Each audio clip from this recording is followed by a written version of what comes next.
Ya, kembali lagi di One on One. Saya Arif Fadil dan juga Profesor Stella Christy, Wakil Menteri Pendidikan Tinggi, Sains dan Teknologi Republik Indonesia. Mbak Stella, saya perhatikan dari tadi Mbak, ini wardrobe yang memang biasa digunakan ke kantor nih, kalau kayak gini nih. Iya, Mas. Serius? Iya. Izin boleh nggak ya? Oh, no. Ya makanya itu pertanyaan saya. Pak Satrio ada komentar? Atau Pak Prabowo mungkin ada komentar? Itu harus ditanyakan langsung mungkin ya. Tapi memang keseharian suka hijau kayaknya ya? Ijo mungkin ya, saya suka hijau ya, kan menenang. Iya. Enggak sih, saya suka banyak warna sih. Biru, ya saya sangat suka biru ya. Kacamata juga lumayan unik ya kayaknya. Iya, ini hijau neon kali ya, saya suka hijau neon. Tapi kenyamanan Mbak Stella sendiri, ya. Wardrobe, lalu keseharian, itu bisa diceritain nggak kayak gimana?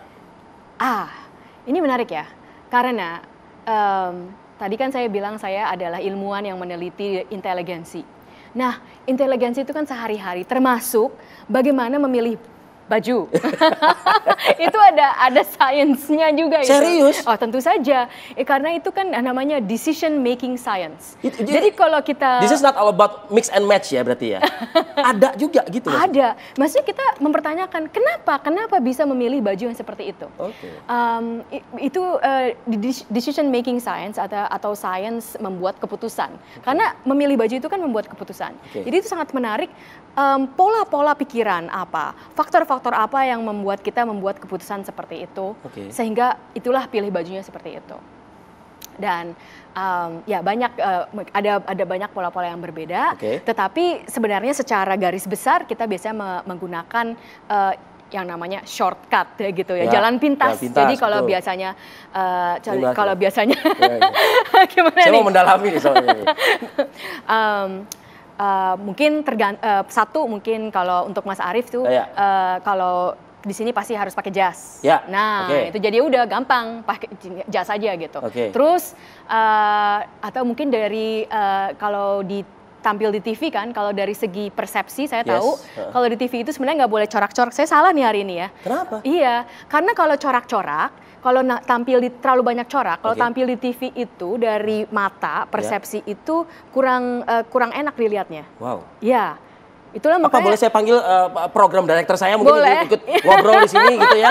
Bener atau enggak nih kira-kira nih gitu? Boleh. Kalau terlalu banyak corak itu tidak enak dilihat dari science of perception. Nah, jadi itu biasanya itu kenapa mungkin sering dibilang kalau tampil di TV atau di layar itu jangan terlalu banyak yang pakai corak. Ya, polos itu lebih bagus gitu. Dan itu sebetulnya bisa kita dapat dari artificial itu ya, maksudnya gitu ya? Oh, bukan dari artificial, ini adalah dari pemikiran dan otak kita. Dari pemikiran? Ya, jadi... saya berpikir gini, kalau tadi saya sebetulnya kalau tahu kayak gini, ujung bicara kita gitu, sebelum saya wawancara sama Wamen Pendidikan Tinggi dan Sains Teknologi ini, saya ke ChatGPT dulu gitu loh. Saya mau wawancara Bu Wamen. Apa busana yang saya akan pakai kira-kira ya gitu. Coba itu menarik tuh kalau Mas tanya terus ChatGPT bisa kasih jawabannya nggak gitu. Saya rasa sampai saat ini belum bisa itu Mas. Belum bisa tuh ya? Belum bisa gitu. Tapi itu positif enggak sih sebetulnya? Kalau bicara soal ChatGPT? Oh, kalau dipakai sebagai tool yang bagus tentu saja sangat positif. Kalau kita memakai alat-alat untuk membuat kita menjadi lebih pintar, segalanya itu positif, tentu saja. Nah, kita harus bisa pintar-pintar berpikir apakah waktu kita menggunakan alat itu membuat kita lebih pintar, lebih berkembang, atau membuat kita lebih malas. Nah, itu aja. Pertanyaannya. Kalau trennya gimana kalau ngelihat ke sini-sininya, lebih malas atau enggak? Terus terang saya belum lihat datanya ya bahwa itu akan membuat kita lebih malas atau enggak. Ada kemungkinan sedikit. Tapi apa-apa lu tinggal langsung aja di gadget juga bisa dan lain sebagainya. Di gadget juga bisa. Tapi kalau kita bandingkan, sekarang karena di gadget bisa, kita jadi lebih sering bertanya. Dibandingkan kalau nggak ada gadget kita nggak pernah nanya-nanya. Secara keseluruhan jadi kita menjadi lebih pintar, gitu, iya kan? Jadi tergantung. Terus terang saya belum lihat datanya ya, Mas. Dan itu juga pasti tergantung dari konteks-konteksnya. Tapi mungkin kembali tadi pertanyaan yang awal itu sebagai pendidik, tapi mungkin nggak usah sebagai pendidik, sebagai orang pun kita selalu bertanya saja. Kita tujuannya untuk apa?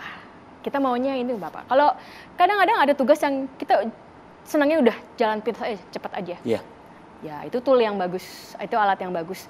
Tapi kalau misalnya waktu kita menulis skripsi, tujuan kita bukan jalan pintas ya. Yeah. Tujuan kita supaya kita bisa meneliti suatu tema, isu dengan seksama, dengan pemikiran kritis. Tapi ada loh oknum yang sudah memanfaatkan itu juga untuk itu. Nah, kan gitu. itulah yang harus ditekankan. Kenapa? Apa gunanya menulis skripsi? Tapi atau apa saya, gunanya ujian? Gitu. Kalau saya mahasiswanya Mbak Stella, mungkin saya ketahuan ya. Kamu pakai ChatGPT ya? Ketahuan Mas, soalnya kalau saya nulis soal, saya tanya dulu ke ChatGPT.